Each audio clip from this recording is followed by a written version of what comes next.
नमस्कार दोस्तों, स्वागत आपका हमारे चैनल पर। साहब का ट्रांसफ़र हो गया था। उनके चेहरे से प्रसन्नता निकल रही थी।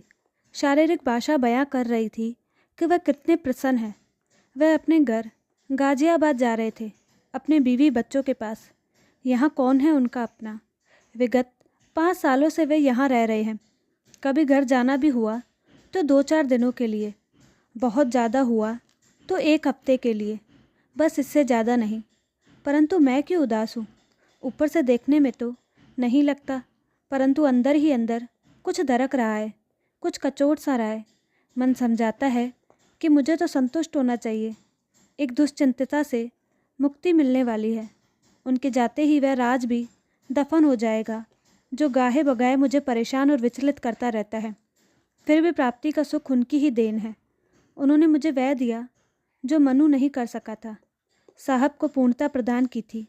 मनु यानी मुनिंदर पाठक मेरा आर्थिक, सामाजिक और कानूनी पति, जिसने मुझे पत्नी के सब अधिकार तो दिए, तो सिर्फ उसके कहने पर, उसकी सलाह पर, यानी उर्सेन वर्मा मतलब साहब, एक शांत, संतुलित, विचारशील, दयालु सरकारी अधिकारी। पता नहीं मनु की उनसे कैसी दोस्ती हो गई। वर्मा साहब उससे करीब 10 साल बड़े होंगे, फिर भी वह उनसे ऐसे मुखातिब होता जैसे वह उनका लंगोटिया यार हो। फिर भी मनु कभी उनका नाम नहीं लेता था, हरदम साहब ही कहता था।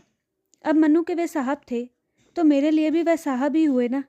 साहब थे भी एक आकर्षक, देह दृष्टि और न्योछावर हो जाने वाले चुंबकीय व्यक्तित्व के मालिक, और मुझे मातृत्व का सुख प्रदान करने वाले निर्विकार, निरपेक्ष महात्मा। मिस्टर उर्सेन वर्मा, आज इतने साल तुमसे प्रत्यक्ष अप्रत्यक्ष रूप से संबंध रखने के बाद भी तुम्हारा यहाँ से स्थायी रूप से प्रस्थान करना मुझे अंदर से तोड़ रहा है, परंतु एक सुखद अनुभूति को भी जन्म दे रहा है कि तुम सदैव मेरे पास विद्यमान रहोगे, अपनी निशानी के रूप में। हालांकि तुम्हारी निशानी का आत्मजम कोई और कहलाएगा, और मैं चाहती भी यही थी। मैं कुमकुम, जिसकी शादी इंटर पढ़ते हुए श्रीमान मुनिंदर से कर दी गई थी, परंतु हमारा मिलन हुआ था 3 साल बाद। गोने की रस्म पूरी हो जाने के बाद यही रिवाज था इस इलाके का। लड़का और बहू साथ साथ नहीं निकलते थे। बहू विदा कराने भी दूल्हा नहीं जाता था, जाते थे ससुर, जेठ या देवर। जब तक ससुराल रही, अपने पति के लिए अनजान, अपरिचित ही रही। कभी मिले भी तो रात की तन्हाइयों में, वह भी लोगों की निगाहों से बचते बचाते। उसमें पति से परिचय सिर्फ शारीरिक होता था। मैं अपने पति मुनिंद्र उर्फ मन्नू की पसंद थी या नहीं कह नहीं सकते, परंतु उनका प्रेम कतई नहीं थी। उनका प्यार थी गांव की रहने वाली और शहर में साथ पढ़ने वाली छिपरा अवस्थी।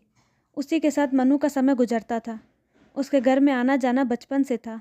गांव में हर एक से रिश्ते होते हैं। कौन सा रिश्ता किसके साथ है, बाहर कैसा है, भीतर कैसा है, अनुमान लगाना कठिन होता है।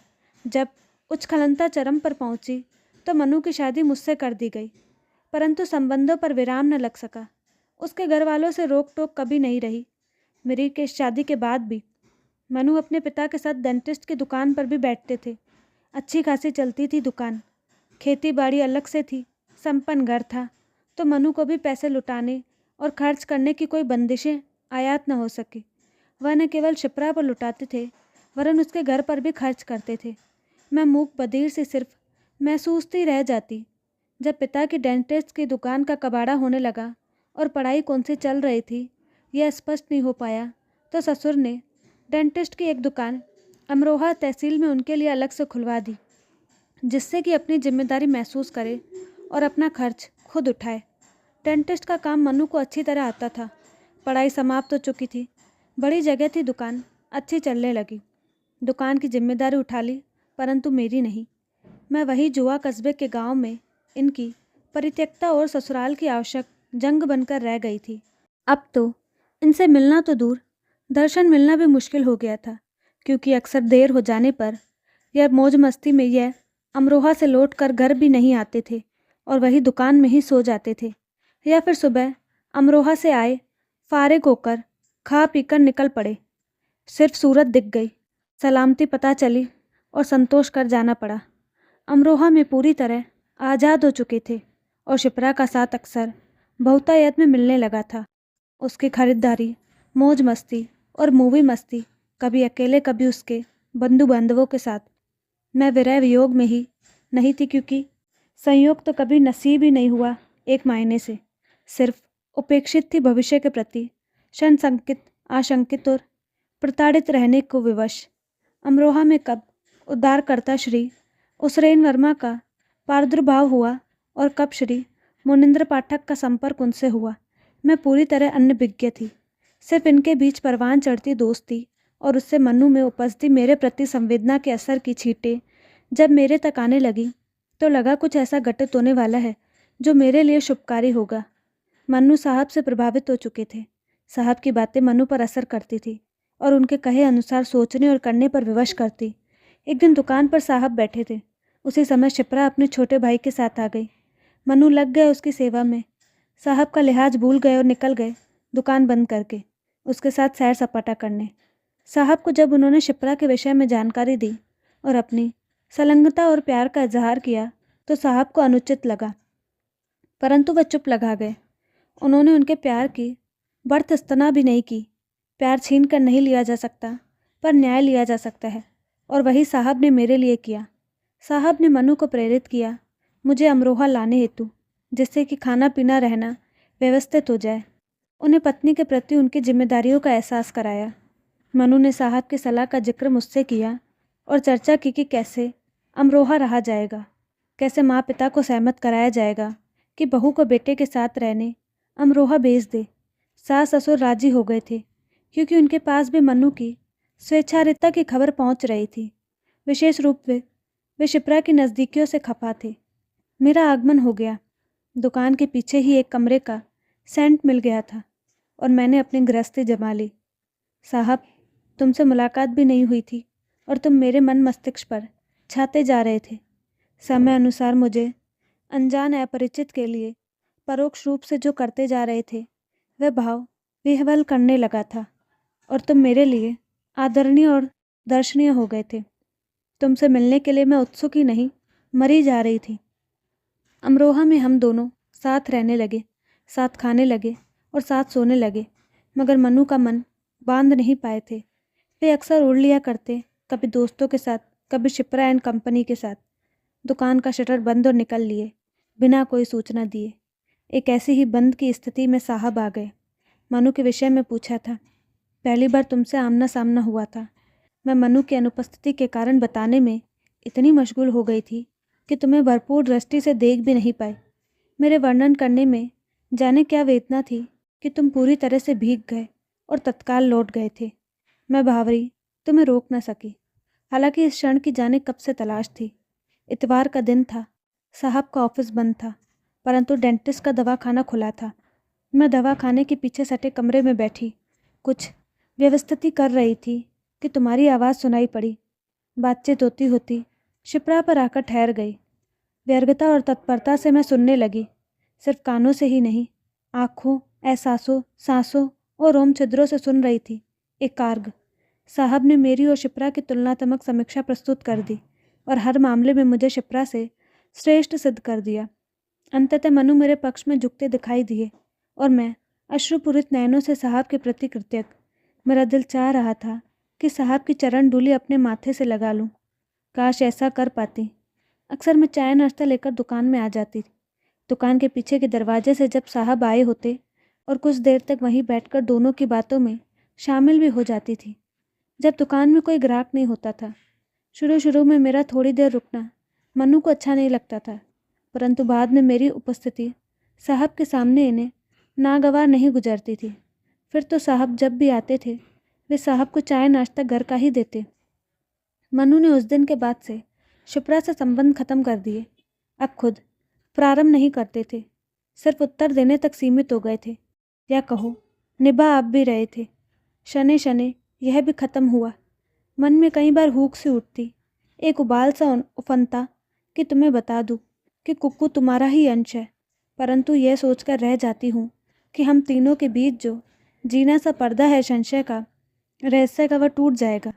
शायद अभी इस भ्रम में होंगे कि कक्कू मन्नू की उपज है, या मैं ऐसा सोचती हूँ। कभी तुमने भी कक्कू को उस ढंग से न देखा, न मुझसे कभी कहा या पूछा तुम क्या सोचते हो, मानते हो, कभी जिक्र नहीं किया। खैर, ये तो बहुत बड़ी बात है। हम दोनों के बीच बहुत कम वार्तालाप होता रहा, उतना भी नहीं जितनी संपर्क रहा। संपर्क में भी मौन की प्रमुखता और आंखों की बंद स्थिति अनिवार्य रही है। निश्चय ही हम दोनों प्रेम में नहीं रहा, सिर्फ हम दोनों ने एक दूसरे की आवश्यकता की पूर्ति की। मुझे तुम्हारे बीज की आवश्यकता थी और तुम्हें हमारे शरीर की। देखने में तुम एक दृढ़ आत्मविश्वास से भरे लगते थे, जो पत्नी बिछोह में भी इस तरह से किसी के प्रबोलन के विरुद्ध सशक्त थे। परंतु तुम इतने सशक्त नहीं निकले जितनी कि मुझे आशंका थी। तभी तो पर स्त्री की देह को नितांत अकेले में देखते ही कमजोर पड़ते चले गए और उस तरह की तमाम वर्जनाओं को तिलांजलि देते हुए अपने को पूरी तरह मेरे अनुसार मेरे से एकसार कर दिया था और मुझे मनचाहा वरदान दे दिया था। इस वरदान के लिए मैं जितनी बार चाहूँ तुम्हें उतनी बार अनुकंपा करूँ। कभी तुमने अपनी इच्छा अनिच्छा जाहिर नहीं की। खैर, प्रेम किसी भी रूप में हो, प्रेम कभी बर्बाद नहीं करता, आबाद करता है। वह विध्वंस नहीं सर्जन है। मैं मनु को बहुत प्यार करती हूँ। वह मेरा प्रथम पुरुष था। एक तरफा प्रेम था। तुमने मेरे लिए उनके दिल में कर्तव्य बोध तो जगा दिया, परंतु प्यार नहीं पैदा कर पाए। मनु भीतर भीतर बहुत दुखी थे, कारण मनु अपना पुरुषार्थ सिद्ध नहीं कर पा रहा था और अपने सगे साथियों के बीच अपने को उपहास का पात्र पाता था। मनु और मैं पूरी तरह से निराश, हताश और परेशान और दिशाहीन हो चुके थे। हम दोनों हर डॉक्टर, वैद्य, हकीम, पीर, पैगंबर, भगवान, डॉक्टर, खुदा से दुआ, प्रार्थना और इलाज करवा चुके थे। पूरी तरह से थक चुके थे और इस तरह के किसी भी प्रयास से उदासीन हो चुके थे। यह उदासीनता हमारे आपस के संबंधों में भी पूरी तरह घर कर गई थी। मुझसे मनु का दुख देखा नहीं जाता। अचानक यह घटित हुआ जो कल्पनीय और अप्रत्याशित था। तुमसे पहला सत्संग उस दिन तुम्हारी छुट्टी का दिन था और मनु की दुकान खुली थी। दोपहर के ठीक 12 बज रहे थे और तुम आ गए थे समय काटने। चाय नाश्ते के बाद खाने के लिए मनु तुम्हें भीतर ले गया, लंच के लिए। हम तीनों ने लंच एक साथ किया। तुम अपने सरकारी क्वार्टर में जाने को उद्यत थे, परंतु मनु ने जिद करके कमरे में आराम करने को रोक लिया। तुम अनमने और अलसाए थे, जल्दी नींद में आ गए और मनु अपनी दुकान चलाने चला गया। रह गए थे मैं और तुम निंद्रा में और मैं पहल में सजग। यह क्षण अकल्पनीय था। तुम्हारे शरीर की उठती तरंगों से मेरे कोमल मन और अंग तरंगित हो रहे थे। एक भीनी भीनी खुशबू उड़ रही थी और मुझे मदहोश किए जा रहे थे। मैं तुम पर बिछ गई और अपने मदमस्त गर्म होठों से तुम पर जो छाप छोड़ी कि तुम परवश हो गए और सत्संग का आवेग अपनी मंजिल पाकर ही रुका। अक्सर ऐसा भी होता है, जिससे जिस्मानी संबंध हो उससे प्यार ना हो और जिससे प्यार हो उससे जिस्मानी संबंध ना हो। दोस्त तुम मनु के थे, परंतु मेरी सारी इच्छाएं, आवश्यकताएं, कमियां तुमने पूरी की थी। तुमने मुझे जीवन का अर्थ दिया, जीवन की सार्थकता दी, रतिदान देकर। हाँ, स्त्री पूरी तभी होती है जब उसकी कोख में चाहत का बीज पड़ता है। उसकी ममता पूर्ण रूप से तभी विकसित होती है जब मातृत्व पल्लवित होता है। विडंबना यह है कि जिसे प्यार करती हूँ उसका बीज नहीं और जो आदरणीय है उसका अंश धारण किया था।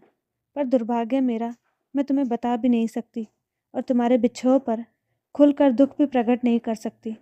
मैं तुम्हारे चेहरे को निर्मल निर्विकार देख रही हूँ, पर मुझे लग रहा है कि तुम्हारे दिल दिमाग में उथल पुथल जरूर मची होगी और यहाँ से प्रस्थान करने पर विचलित अवश्य कर रही होगी।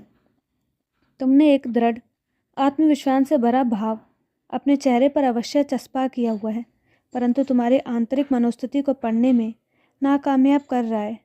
परंतु एक चाहत अवश्य मेरे दिल को कचोट रही है कि काश मेरे वियोग की कोई कसक तुम्हारे में होती। आज आखिरी दिन है, कल सुबह तुम चले जाओगे। ऑफिस के विदाई समारोह के बाद तुम सीधे मन्नू के साथ यहाँ आ गए थे। आज का रात्रि भोज हम दोनों के साथ नियत था। आखिरी उपकार तुमने फिर हम दोनों पर कर दिया कि अपनी सारी रोज़मर्रा की संपत्ति, फ्रिज, टीवी, फर्नीचर आदि भेंट कर दी थी, ये कहते हुए कि जितनी इसकी कीमत नहीं होगी उतने से ज़्यादा अमरोहा से गाज़ियाबाद ले जाने का खर्चा पड़ जाएगा। इसके बदले कुछ पैसे लेने का हम दोनों को प्रस्ताव बुरी तरह नकार दिया था और आज सुबह ही सारा सामान हमारे घर में शिफ्ट करा दिया। आज तुम्हारी ही डाइनिंग टेबल पर तुम्हें दावत दी जा रही है। मुझ पर एक उपकार और तुमने किया था। मनु अक्सर घूमने फिरने या तीर्थ स्थानों पर अपने दोस्तों के साथ निकल जाता था। इसी बात को लेकर तुमने उसके जमकर खिंचाई कर दी थी कि उसे धार्मिक स्थलों पर अपनी पत्नी के साथ ही जाना चाहिए, तभी पूर्ण लाभ की प्राप्ति हो पाएगी। और इसी कारण से तुम्हें संतान प्राप्ति के प्रयास में असफलता मिल रही है। और मन्नू के समझ में आ गया। उसके बाद कम से कम तीर्थ स्थानों पर वह अवश्य मुझे साथ ले जाता। इस तरह से मुझे मन्नू के और करीब लाने में तुम्हारी महत्वपूर्ण भूमिका रही। तुमने इस निरपेक्ष भाव से उपकार किए कि दूसरों को एहसास भी नहीं हो पाता था कि तुम्हारा कोई एहसान हो गया, और उसे कृतज्ञता ज्ञापन का अवसर ही नहीं मिल पाता। खाने के टेबल पर हम तीनों बैठे हैं और हम लोगों को सांझा नन्ना कुक्कू टुकुर टुकुर सभी को ताक रहा है। मुझे लगता है कि वह पहचानने की कोशिश में है कि कौन उसका आत्ममज है। साहब ने तो कभी उसका स्पर्श भी नहीं किया और न कभी उस दृष्टि से देखा जिसे पुत्र दृष्टि कहते हैं। उसकी पहचान का दायरा सीमित है जो मुझसे होकर मनु तक जाता है। मनु साहब के प्रति कृतज्ञता प्रकट कर रहा है अपने सुधार के लिए। मेरी कृतज्ञता दिल दिमाग के रास्ते आंखों से प्रकट हो रही है। वह कह रहा था, साहब आते रहिएगा। मैं यह भी नहीं कह पा रही थी, साहब आपके जाने का दुख हो रहा है। मनु ने कहा, मैं ये भी नहीं कह सकती। अच्छा, तुम अपनी बीवी बच्चों के पास आराम से रह रहे हो, अब साहब भी अपने बीवी बच्चों के पास रहेंगे, परिवार का सुख भोगेंगे। अच्छी बात है। मैंने अपना और मनु का दुख कम करने की कोशिश की। साहब की संगत में मैं सुधर गया था, डर है कि फिर से न बिगड़ जाऊं। मनु संजीता था, तुम तो सुधर गए परंतु मैं बिगड़ गया हूँ। अचानक आवाक और स्तब्ध कर देने वाली प्रतिक्रिया पर मेरी और मन्नू की आंखें साहब पर जम गई। मतलब इतना सम्मान, प्रेम और अपनापन मुझे और कहाँ मिलेगा? शायद अपने घर में भी नहीं। अब यह सब पाने का आदी हो गया हूँ। अरे नहीं मैडम, बहुत सुंदर, सलीकेदार, समझदार, आपको प्यार करने वाली है। बच्चे भी आपके कितने क्यूट है। आपको यह सब चीज़ें तो पहले से ही प्राप्त है, तभी तो इन सब चीज़ों को हम पर भी आपने जागृत कर दिया जो हमारे पास पहले नहीं था। आपके संपर्क से ये सब चीज़ें हमें प्राप्त हुई। अनायास ही मेरी जुबान खुल गई। एक बार मैडम साहिबा अमरोहा पधारी थी। बच्चों की गर्मी की छुट्टियां थी। वे लोग हर छुट्टियों में घूमने आते थे। अब की बार साहब उन्हें यहाँ ले आए परिवार का सुख भोगने के लिए। मैडम को यहाँ की बिजली, पानी, सड़क, खाना और रहन सहन कुछ भी पसंद नहीं आया। वे और उनकी दोनों पुत्रियाँ परेशान हो गई और हफ्ते के भीतर ही साहब को उन्हें वापस गाजियाबाद छोड़कर आना पड़ा। उन्होंने हम दोनों को कोई भाव नहीं दिए। जब हम उनसे मिलने साहब के सरकारी क्वार्टर में गए थे, कह रही थी, यहाँ कैसे रहा जाता है। मेरे बार बार अनुरोध करने पर भी वे मेरे घर नहीं आई। डिनर के बाद जब साहब चलने लगे, मेरे दिल में एक अरमान पलने लगा कि साहब कुक्कू को देखे, प्यार करे, आशीष दे, परंतु ऐसा कुछ भी नहीं हुआ। वह एक बार उसकी तरफ बढ़े तो मगर फिर ठिठक गए। एक पल को सोचा और झटके से घर के बाहर हो गए।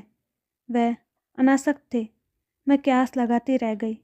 मैं बेटे को अपना अनुदान मानती थी, जिसे मैं वरदान के रूप में ग्रहण किया था, परंतु वे उस प्रतिदान के रूप में दे रहे थे। तो दोस्तों, आपको कहानी कैसी लगी अपनी राय कमेंट बॉक्स में ज़रूर दें और साथ ही हमारे चैनल को लाइक शेयर सब्सक्राइब करना ना भूलें। धन्यवाद।